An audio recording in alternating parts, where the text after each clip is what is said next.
This video contains discussion of abusive relationships.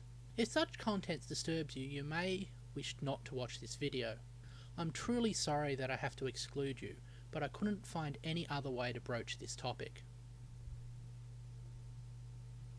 I wish to discuss a Canterlot wedding and how it relates to emotional abuse. In particular, I'm going to talk about how Chrysalis is an abusive partner and speculate on why this theme is being explored. A good, healthy, non-abusive relationship rests on two pillars: consent and mutual companionship. Let's talk about consent first. Normally we think of consent in terms of sex or medical procedures. However, consent is important whenever we cross the boundary between the public and the personal. Entering into a relationship crosses that boundary. It requires enthusiastic, clear-minded approval. Entering into a relationship without the other's consent is the act of a stalker or a creeper.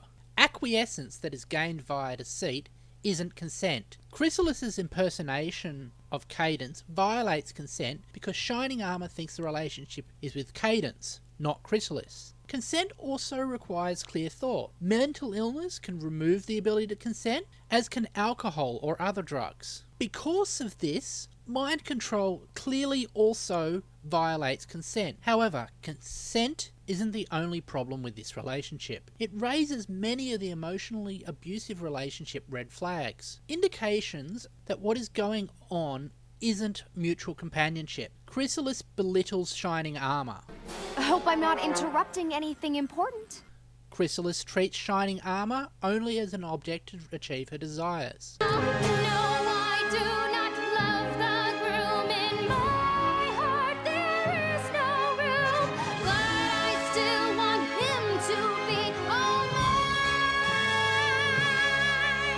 Chrysalis attempts to separate Shining Armour from his family.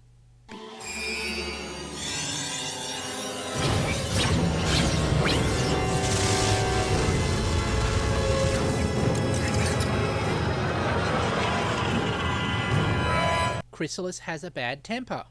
Chrysalis can't tolerate Shining Armour not complying with her every whim. Clear, I didn't want you to wear that. This was my favorite uncle's. And I think I should wear it. are you disagreeing with me? I guess I am.